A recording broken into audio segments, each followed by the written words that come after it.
Nous allons maintenant méditer la parole de Dieu et lire dans l'Évangile selon Matthieu au chapitre 6 et au verset 24.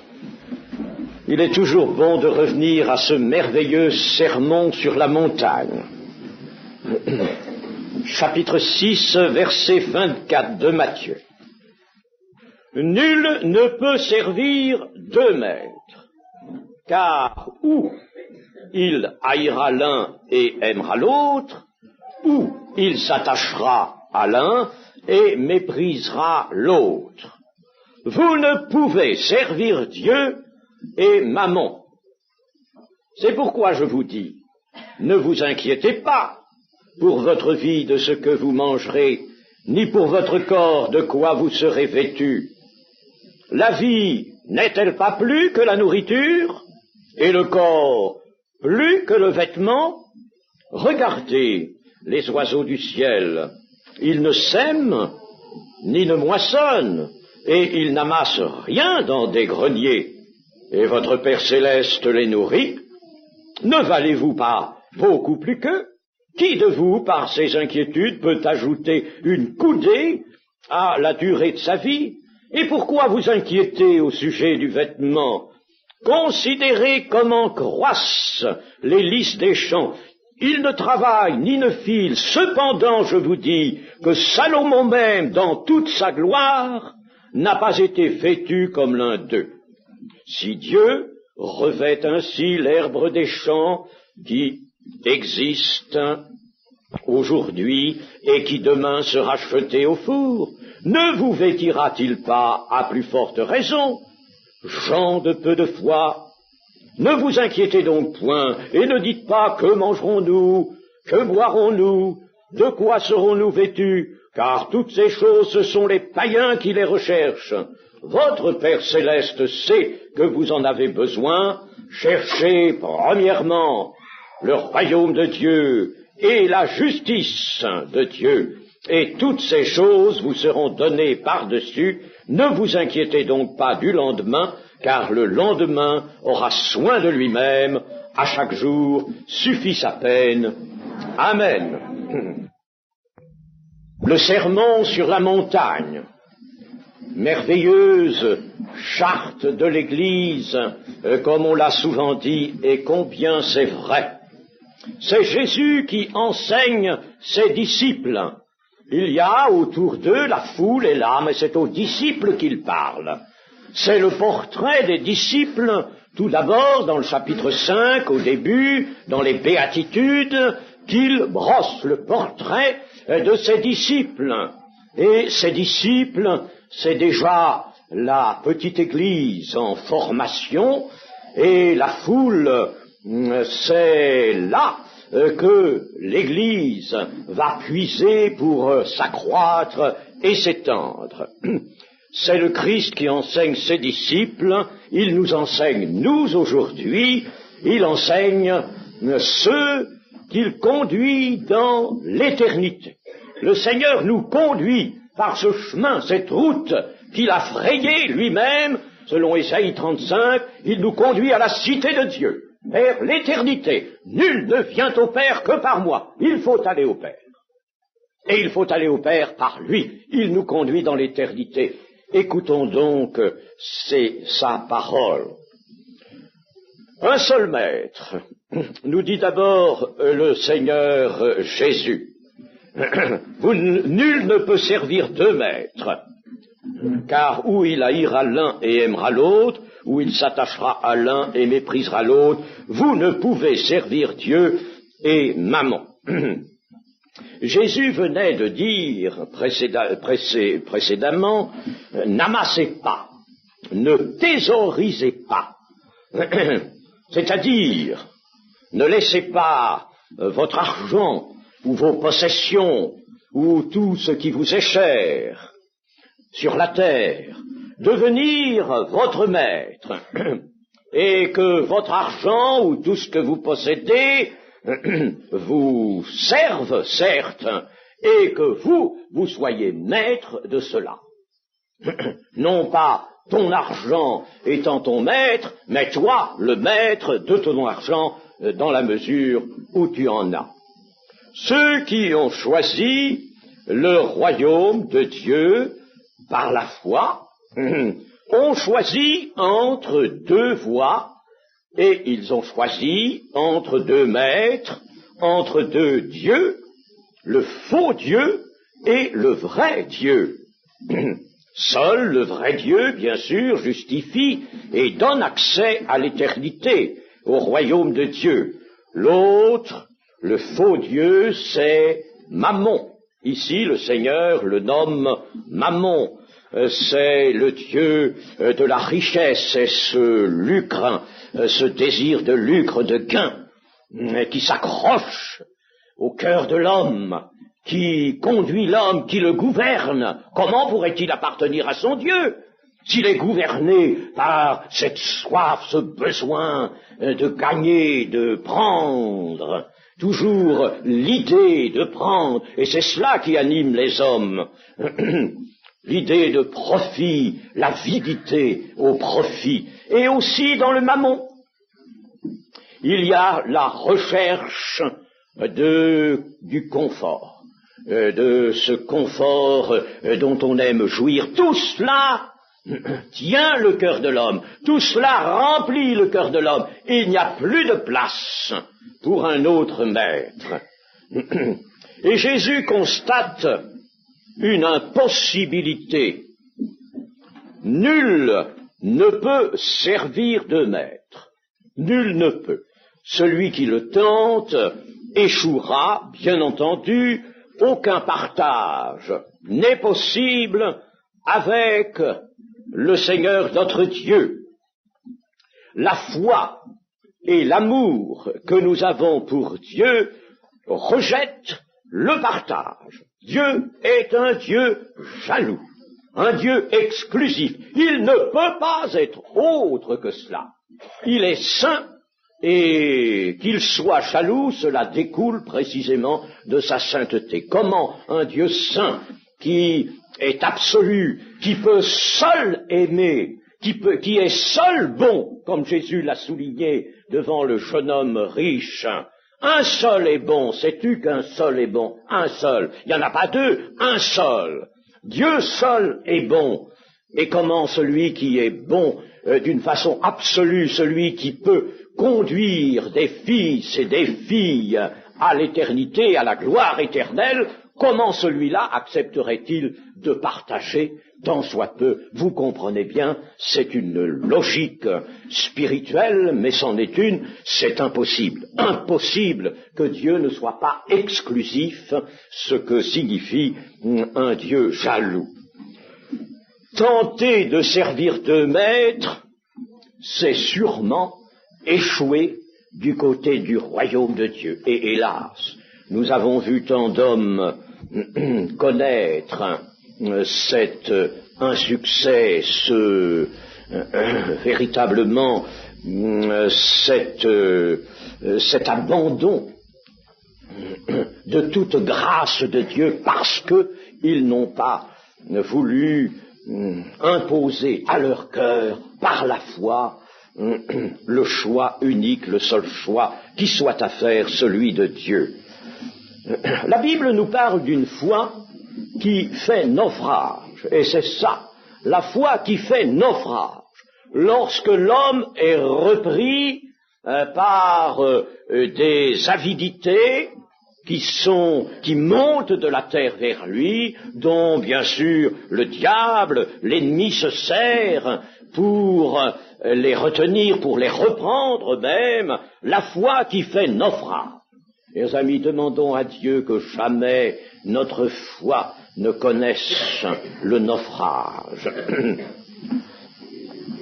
Lorsque quelqu'un voudra choisir deux maîtres, l'un des deux maîtres sera nécessairement de trop, il sera gênant. Nul ne peut servir deux maîtres. Un des deux maîtres sera gênant. Et savez-vous qui est celui qui gêne? C'est toujours Dieu.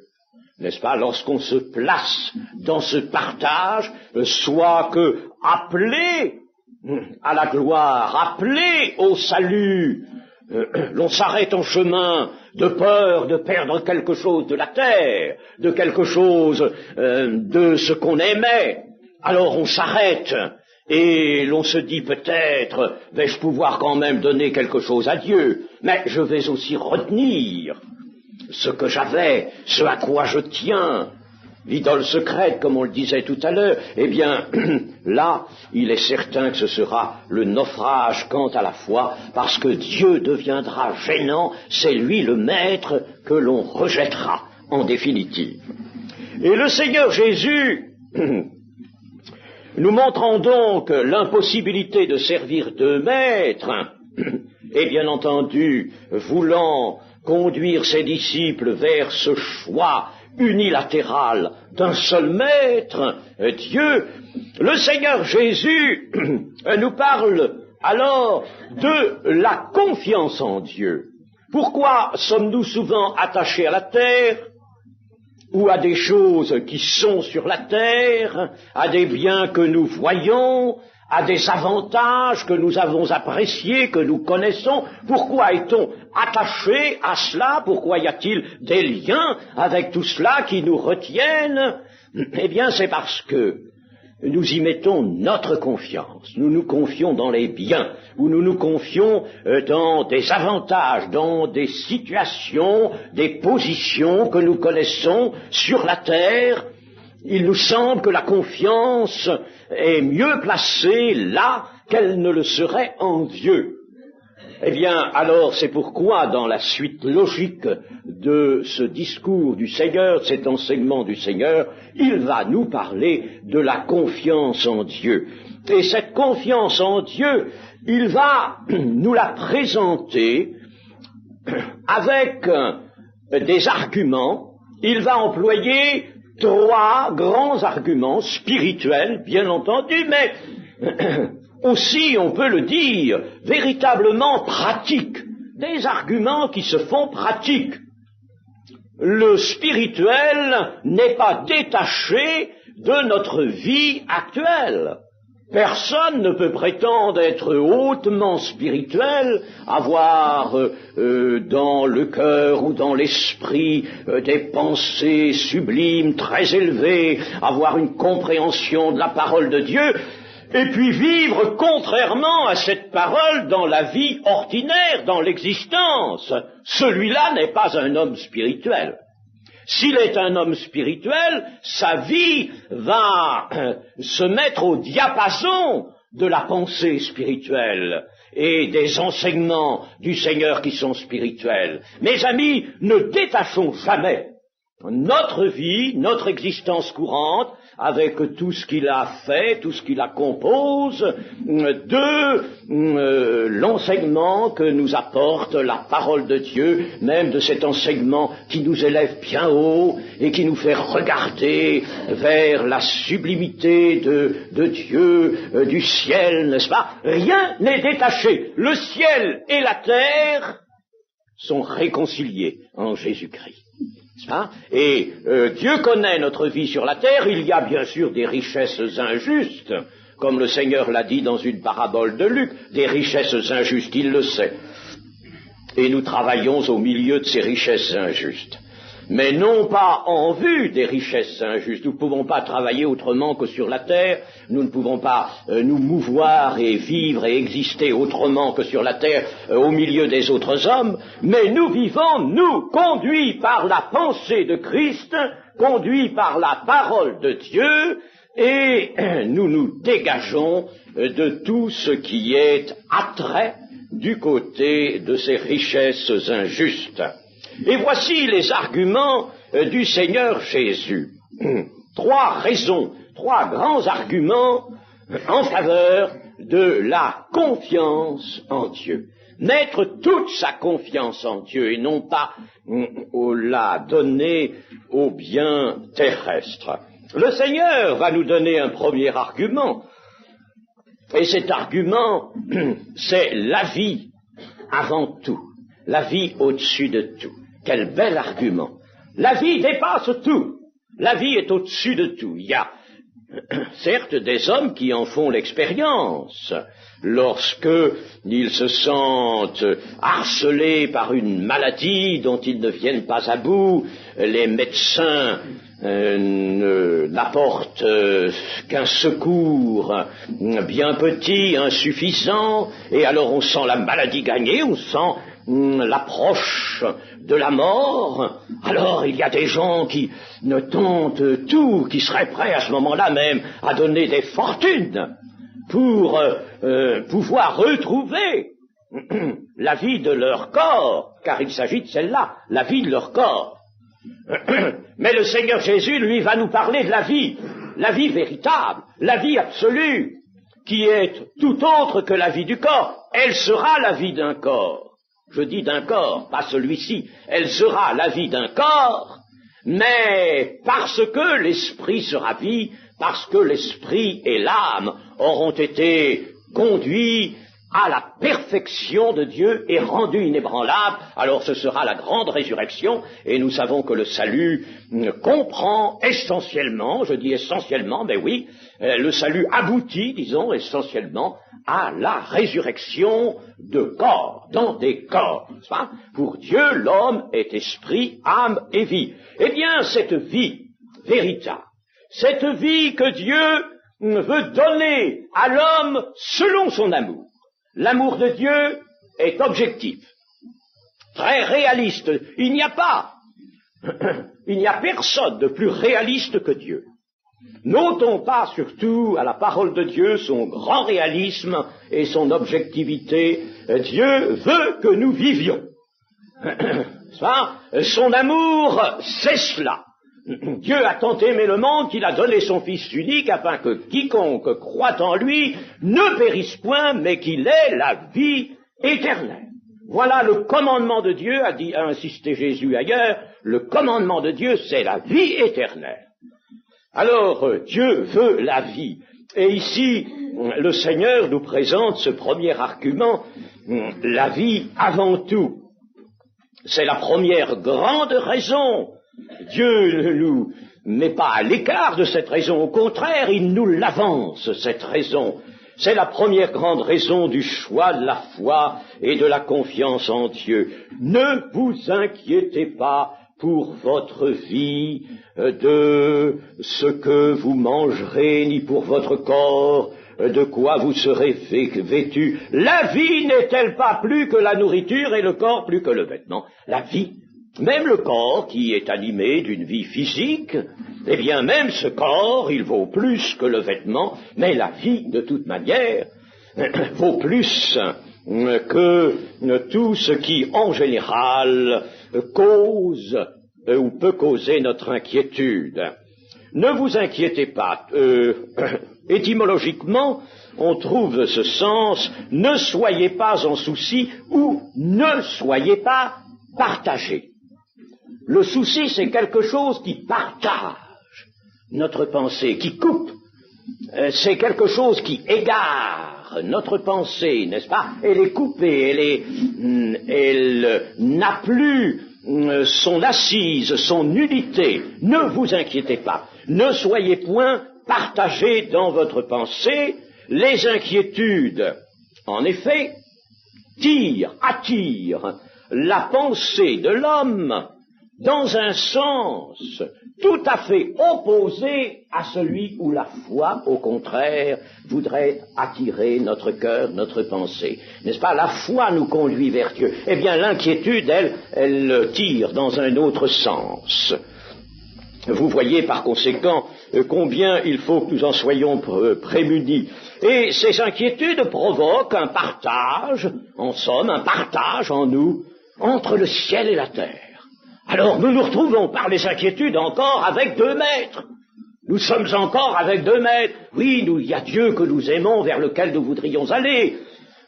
Ceux qui viennent au salut, ceux qui viennent à Christ, connaissent déjà cela. Ils connaissent cela. Ils ont toutes sortes d'inquiétudes, bien plus que celles, si vous voulez, que le Seigneur a citées ici. Mais le Seigneur n'a pris que des exemples ici. Il aurait pu parler du logement, il aurait pu parler d'un tas d'autres choses, n'est-ce pas, qui sont des causes d'inquiétude au niveau de la terre. Eh bien, tout le monde, les personnes donc qui sont appelées par Dieu, attirées vers Christ pour être sauvées, eh bien, elles connaissent déjà ces inquiétudes, et alors les inquiétudes les attirent dans le sens opposé à celui de la foi, de la confiance en Dieu. Il y a un partage, par conséquent, en nous, quand nous sommes livrés aux inquiétudes entre le ciel et la terre, et le remède est la confiance en Dieu, avec une foi totale. Faire silence aux soucis, aux inquiétudes, les apporter au Seigneur, se confier en Dieu, voilà le remède. La vie vaut plus que la nourriture, plus que le vêtement. Celui qui a donné la vie, car la vie, nous l'avons reçue, la vie n'est pas venue toute seule, la vie est quelque chose de merveilleux, merveilleux au point qu'aucune science n'arrivera jamais à en percer le secret.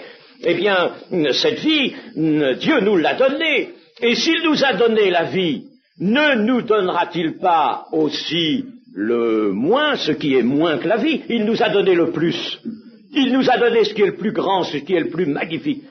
Alors il nous laisserait manquer de ce qui est moins, de ce qui est moindre, de ce qui est le moins. Pas du tout. S'il nous a donné le plus, il nous donnera le moins. Et il faut bien dire qu'en général, la vie corporelle et les nécessités de cette vie, de cette existence comptent beaucoup trop. Les soucis à son sujet étouffent chez les chrétiens la vie de l'esprit. Chez les personnes qui ne sont pas encore converties, qui ne sont pas encore chrétiens, il y a là donc quelque chose qui les retient, qui les tire en arrière. Et chez les chrétiens, il y a une action qui éteint, qui étouffe la vie de l'esprit. Vous voyez comme il faut se débarrasser de tout cela.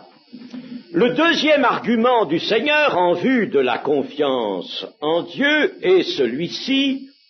Comme le Seigneur, dans le fond, est armé d'une logique ici, mais je ne sais pas comment les gens du monde ne sont pas attirés par cette belle logique. Que nous dit-il comme deuxième argument? Il nous dit, mais les inquiétudes sont inutiles. Elles sont tout simplement inutiles. Nuisibles, mais avant tout, considérez ceci, c'est qu'elles sont inutiles et impuissantes. Inutiles et impuissantes. Elles ôtent la confiance, elles énervent les forces de l'âme, n'est-ce pas? C'est elles qui les sapent, et le Seigneur nous dit, mais voyons, la durée de votre vie, pouvez-vous l'augmenter? Qui de vous, par ses inquiétudes, peut ajouter une coudée à la durée de sa vie? Comme c'est logique, c'est simple, n'est-ce pas? Vous voyez, ce n'est pas compliqué. Toujours la parole de Dieu, il y a des choses peut-être difficiles à comprendre, mais il y a aussi des choses très simples, très évidentes. Vous pouvez allonger votre vie. Personne ne l'a pu. Le roi Ézéchias pleurait amèrement parce qu'il savait que la mort allait le prendre, alors il prie, mais il ne peut rien faire, il faut qu'il obtienne de Dieu une prolongation de 15 années. Mais nous, ce n'est pas une prolongation de 15 années que le Seigneur veut nous donner, c'est une prolongation éternelle. Éternelle. Il veut nous donner l'immortalité.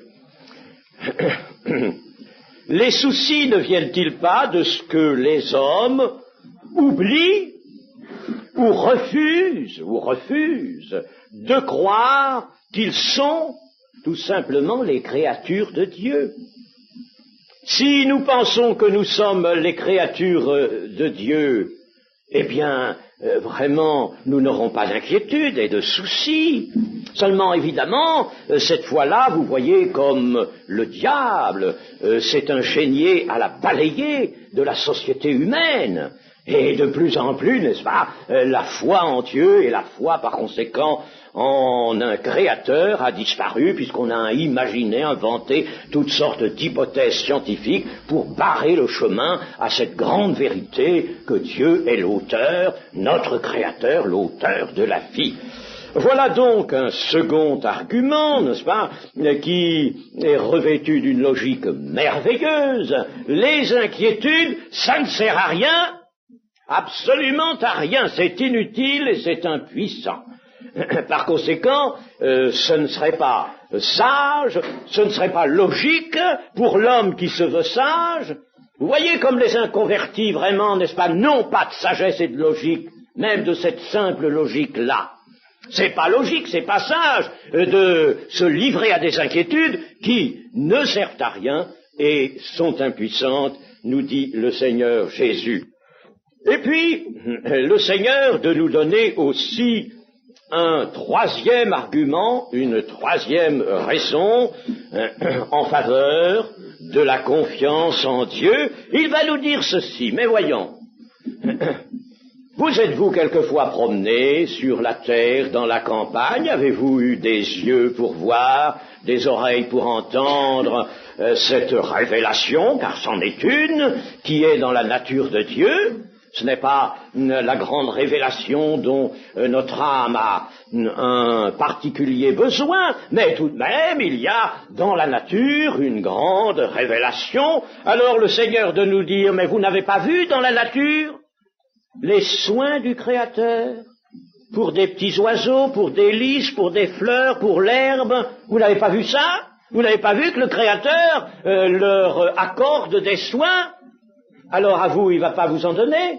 À vous, à l'homme, qui, disons-le, dans le plan de Dieu, l'homme devait être le roi de cette création, le roi de la terre, c'est à lui que tout devait être assujetti, et tout sera assujetti à Christ, qui est l'homme nouveau, n'est-ce pas? Tout sera assujetti à Christ, mais le Seigneur nous fait remarquer qu'il y a dans la nature tout ce qu'il faut pour nous rassurer quant aux soins d'amour, qui sont ceux de Dieu pour les êtres qu'il a créés. Il nous dit par exemple, regardez les oiseaux du ciel, ils ne sèment ni ne moissonnent, ils n'amassent rien dans des greniers, et votre Père céleste les nourrit. Voyez-vous, ne valez-vous pas beaucoup plus qu'eux? Qui de vous, par ses inquiétudes, peut ajouter une coudée? Et puis, ça c'était l'autre argument, et au verset 28, et pourquoi vous inquiétez au sujet du vêtement? Considérez comment croissent les lys des champs, ils ne travaillent ni ne filent, ils ne font rien, ils ne peuvent pas d'ailleurs, n'est-ce pas? Cependant, je vous dis que Salomon même, dans toute sa gloire, n'a pas été vêtu comme l'un d'eux. Alors si Dieu revêt ainsi l'herbe des champs qui existe aujourd'hui et qui demain sera jetée au four, ne vous vêtira-t-il pas, à plus forte raison, gens de grande foi? Non, gens de pauvre petite foi. Vous voyez, n'est-ce pas, gens de peu de foi. Oui, nous devrions être des gens de grande foi, qui se confient en leur Dieu. Mais ces choses-là sont à apprendre, d'autant plus que nous sommes parvenus à la fin des temps, dirais-je. Nous sommes au XXe siècle, et sur la fin du XXe siècle, il nous faut cette confiance. Tout milite autour de nous pour nous la retirer. Ah oui, le monde a tant de choses, tant d'appareillages, tant de gadgets, n'est-ce pas, à nous proposer. Il y a tant d'appareils, tant d'ustensiles, tant, dirais-je, d'installations, tant de confort pour nous ramener notre pensée à l'idée que c'est la terre qui prend soin de nous. Nous avons besoin de cela.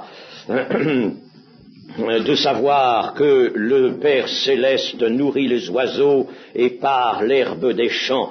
Il y a là beauté, il y a grâce, il y a lumière, il y a reflet de la gloire, il y a reflet de l'amour de Dieu quand le printemps vient et que les arbres soudain se couvrent de jeunes feuilles ou les autres peut-être d'abord de belles fleurs. Comme c'est beau, quel spectacle! Avez-vous réfléchi à quelque chose en regardant cela, la nature d'ailleurs? Avez-vous réfléchi que lorsqu'on regarde un arbre, Prenez, je ne sais pas moi, des pommiers, prenez des amandiers, prenez des poiriers, tout ce que vous voudrez, n'est-ce pas? Regardez ces arbres. Quand on les voit l'hiver, et ce sont des branches, des bâtons tout nus, on dirait que c'est mort, complètement mort. C'est mort. Et puis tout à coup, voilà que ça se réveille, et qu'apparaissent en effet sur les branches, n'est-ce pas, sur tous les arbres fruitiers, apparaissent des fleurs, de magnifiques fleurs, puis les feuilles, n'est-ce pas, c'est merveilleux. Alors, avez-vous réfléchi à cela? Où elles étaient, ces fleurs, un mois plus tôt? Où elles étaient? Elles étaient dans le bois? Où elles étaient? Vous auriez pu couper le bois, vous auriez pu limer l'arbre pour chercher au fond où était la fleur, vous ne l'auriez jamais trouvée. Vous n'auriez pas trouvé cette fleur, vous n'auriez pas trouvé des feuilles, vous n'auriez pas trouvé tout ce qui va parer l'arbre et les beaux fruits qui vont en sortir, vous n'auriez rien trouvé dans le bois que du bois. Vous auriez fait de la sciure de bois, en essayant de chercher, c'est tout ce que vous auriez fait. Il n'y avait rien dans le bois. Il y avait quoi? Il y avait quoi alors? Mais comment se fait-il que tous les arbres se couvrent de fleurs et de feuilles, le printemps venu? Eh bien, il y a une volonté de Dieu. Il y a un plan et une volonté de Dieu pour eux.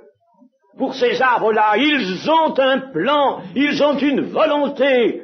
Celui qui s'appelle cerisier va donner des cerise. Le Seigneur Jésus l'a dit, cueille-t-on des raisins sur un figuier, cueille-t-on des figues sur les ronces? Non, on cueille des figues sur un figuier, des cerises sur un cerisier. Il y a un plan de Dieu, il y a une volonté de Dieu. Une volonté de Dieu qui va faire sortir par un travail intime, un travail merveilleux, un travail qu'on ne peut pas voir et qu'on ne peut pas suivre. Il y a une volonté de Dieu qui va faire sortir de ce bois, de ces branches qui paraissaient mortes, de belles fleurs blanches ou roses dont tout l'arbre va se couvrir et qui vont embaumer les alentours. Voilà une volonté de Dieu. L'arbre l'hiver n'est pas abandonné, il y a une volonté de Dieu pour lui. Il n'y en a pas pour nous. Mes amis, enfin, soyons des gens qui aient la foi au moins comme un grain de s'élever, et nous reconnaîtrons qu'il y a une volonté de Dieu, et que nous ne sommes jamais seuls, jamais abandonnés. Le Seigneur Jésus l'a dit pour lui-même, je ne suis jamais seul, car le Seigneur est toujours avec moi, mon Père est toujours avec moi. Comme nous avons besoin de nous fortifier et de réapprendre ces choses, voyez-vous, mes amis, c'est pas la peine d'aller chercher de grandes considérations théologiques. Les théologiens, ils sont tombés dans un gouffre, tous ensemble. Et croyant peut-être aller mieux que les autres au ciel, ils se sont précipités les premiers vers l'enfer. Ils ont trouvé que Dieu était mort. Forcément, ils sont allés vers l'enfer, n'est-ce pas? Alors ils ne pouvaient pas voir le Dieu vivant et la gloire de Dieu. Voilà la troisième raison. L'homme vaut plus que les autres êtres vivants de la terre par son âme. Il vaut plus par la faculté qui est en lui de connaître Dieu, d'être une personne qui verra Dieu. Alors vous valez bien plus encore que les oiseaux, parce que vous allez voir Dieu. Vous êtes destinés à voir Dieu. Il y a une volonté de Dieu pour vous qui s'attache à votre existence. Mes amis, c'est pas vous qui travaillez. Si les lys ne tissent ni ne filent, ne croyez pas que c'est notre misérable activité sur la terre qui nous nourrit. C'est Dieu qui le fait, mes amis, parce que lorsque Dieu fait venir la famine quelque part, eh bien on peut vouloir tisser et filer, on peut vouloir travailler tant et tant, on meurt de faim, n'est-ce pas? Eh bien, dans l'ensemble de cet enseignement, Dieu entend nous arracher au repliement sur nous-mêmes. Attention à ce 20e siècle, je le redis, ce siècle de maginisme, ce siècle de rationalisme, ce siècle vraiment fermé qui se ferme à la pensée spirituelle de ce siècle qui est plus révolté encore qu'on ne l'a été en Éden. Eh bien, Dieu veut nous arracher au repliement sur nous-mêmes, au repliement sur notre existence terrestre, sur ce qui va périr. Il veut nous arracher à cela. Et c'est vers lui par Jésus-Christ que la pensée fervente du chrétien trouvera les puissances absolues de la vie, trouvera la tendresse dont il a besoin, car l'homme a besoin de tendresse. Il a besoin d'une tendresse qui vienne de haut. Il a besoin de la tendresse du Père. Et c'est pour ça que le Seigneur a dit, mon Père et votre Père. Vous avez besoin d'un Père. L'homme ne sait pas qu'il a besoin de cette tendresse d'un Père. Et nul ne vient au Père que par moi. Il faut aller par le chemin qui est ouvert. Le chemin, c'est Jésus.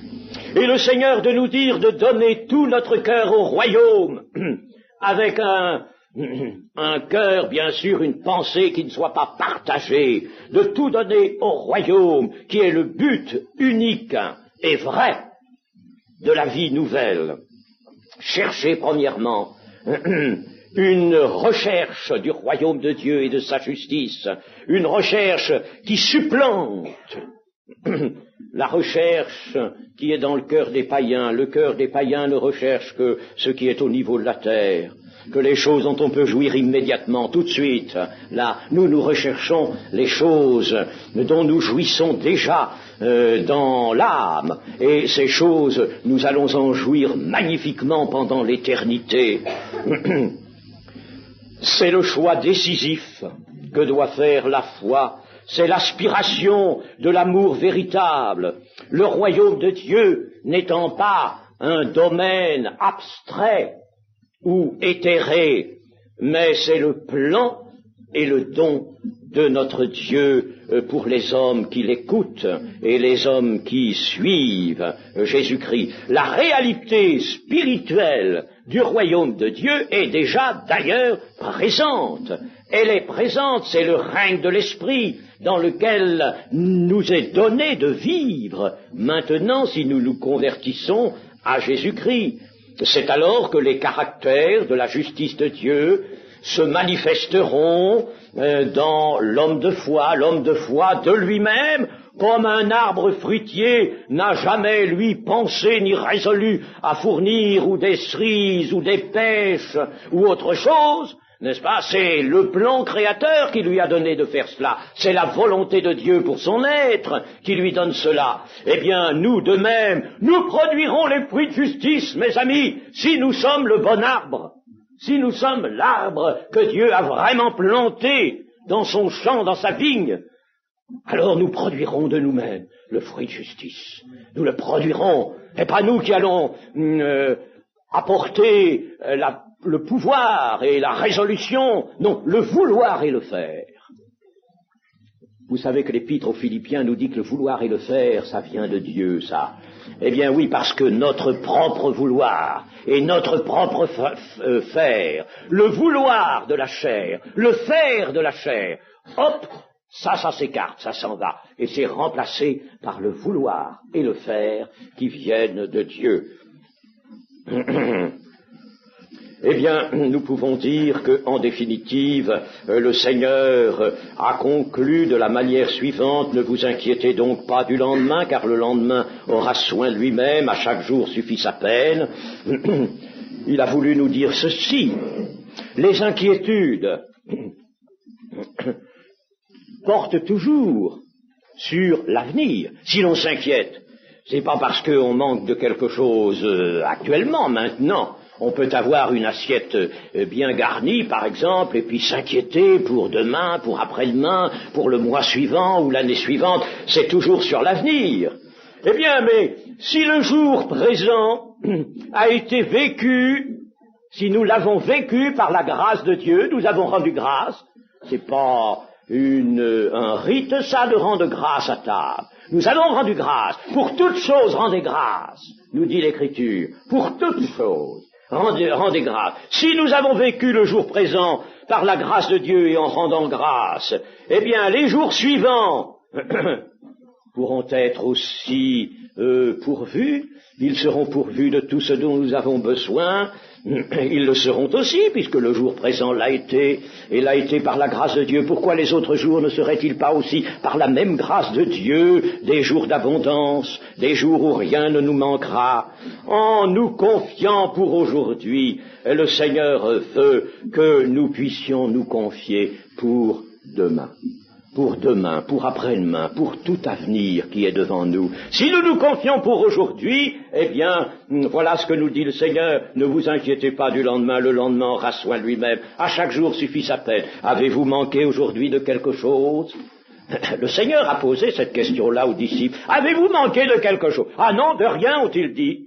Eh bien, si nous n'avons manqué, nous, aujourd'hui, de rien, demain, restons là, confiants en Dieu, et nous ne manquerons de rien. Comme c'est beau de vivre dans la dépendance de Dieu, même pour les choses matérielles. Cela nous apprendra à vivre dans la dépendance de Dieu avec toute notre âme, avec tout notre esprit, pour tout ce dont nous avons besoin, pour toutes ces perfections qui nous viennent par Jésus-Christ, pour toute cette élévation qui est aussi dans la volonté de Dieu pour nous. Que le Seigneur soit béni. Amen.